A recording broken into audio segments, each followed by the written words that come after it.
I just harvested garlic that's going to last me for a year. I use it for flea medicine for my dogs. We use it almost every night for cooking, and of course, medicine in general. In order to preserve this garlic for a year, there is an essential thing that I have to do, and I'm going to show you exactly what that is.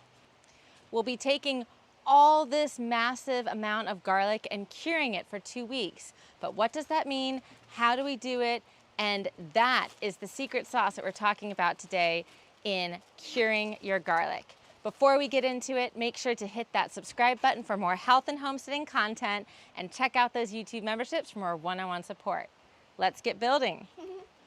What's really cool about this harvest this year is that I saved all the seed from last year. So I didn't have to buy one garlic seed or one garlic clove in order to get just as much garlic this year. It's one of my favorite crops to grow. It's super pest resistant, disease resistant, and really easy if you get the right variety and at the right time of year. Make sure to check out my YouTube video on how to plant garlic.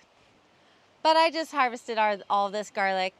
So the next step is curing garlic. And in order to do that, I need to make sure my garlic is outside but out of the elements so no rain can get on it. I don't want to wash off any of the dirt. I'm going to keep it as is. And you can get really creative for how you cure your garlic. There's many ways to do it. Essentially, it just needs to be laid out in a breathable space outside where it can have the heat help cure it and outside of any rain. In the past, I've always used a lounge chase in order to lay out my garlic, but this year I'm getting creative. I am going to make an onion garlic tree, and I'm going to show you how. I am using one long 8-foot 1x2, and these quarter rounds cut into 2 feet lengths. I'm going to arrange them on the 1x2, and then I'm going to hang it up right above me underneath this porch, because this is usually where I set up my lounge chase. You are looking at the roof of my porch.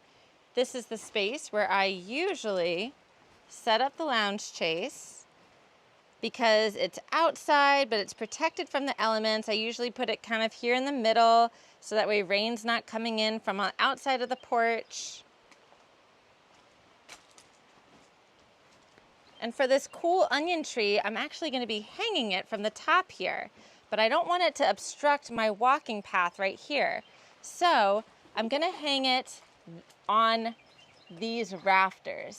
And because I've got these rafters in this unique position, we've marked out exactly where that would sit on our 1x2.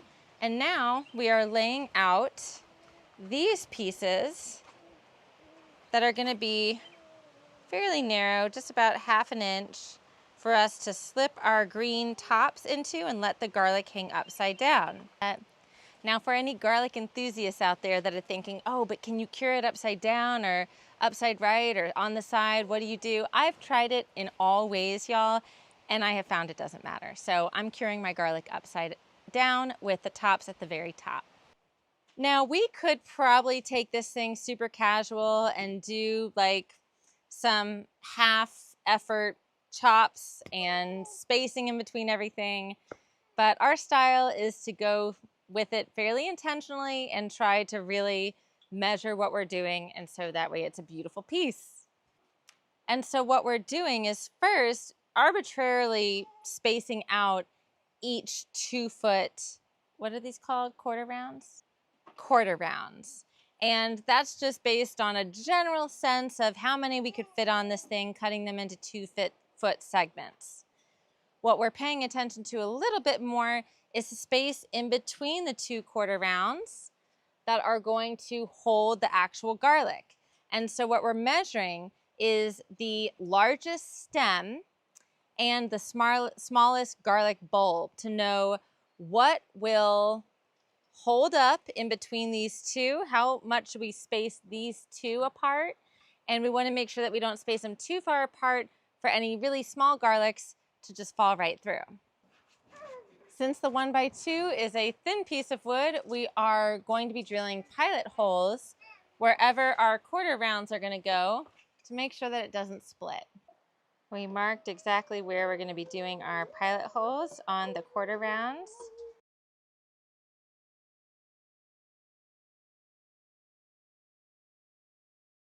We are using the 564 Pilot Point drill. This one would probably be better for the screws that we have, but we don't have it, so we're just using this one. We're using these flatheads, number 6, 1 inch. One row is done, and it fits perfectly our smallest stock and also our largest. And all we did to measure it was use one of the quarter rounds right in the center.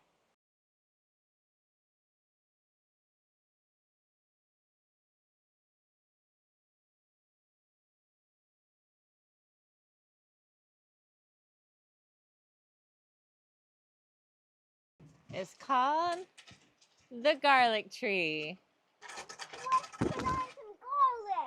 I realized I sent my husband to Home Depot to get material and I requested 2x4s. He chose the 1x2s and these, so that way it'd be much easier and less time consuming to pre-drill and drill everything through.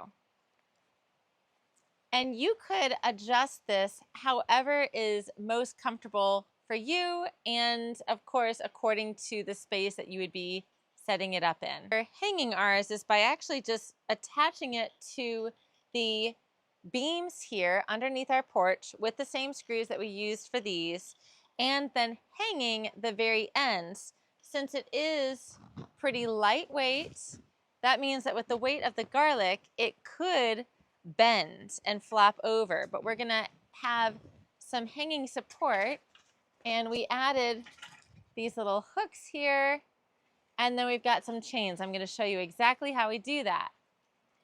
Obviously, it's going to be much easier to hang the garlic once this is already in place, so let's get to it. I think one of my favorite things about this design is how easy it is for me to do this by myself. I've got these hooks with chains here, so I can go ahead and hook it up on both sides before I screw it in. So now I've got it in position. I'm going to secure it to the top.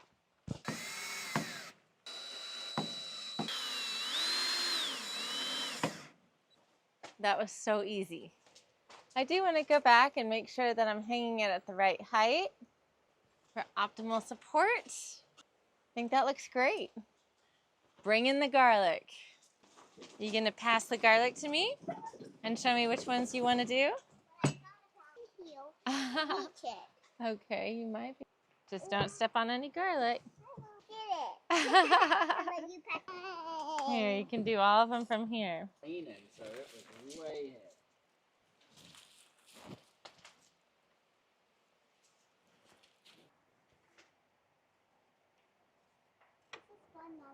I'm gonna get these for you. All I gotta say is that this is one of the most satisfying projects I think we've done. Or maybe the projects just keep getting better, I don't know. But I really love this thing.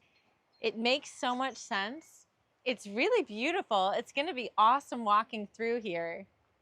And it's the perfect way to cure my garlic for 2 weeks with perfect airflow. I hope you enjoyed this video as much as I enjoyed making this project and filming it for you. If you did, make sure to hit that thumbs up button, subscribe to my channel for more health and homesteading content, and check out those YouTube memberships for more one-on-one support.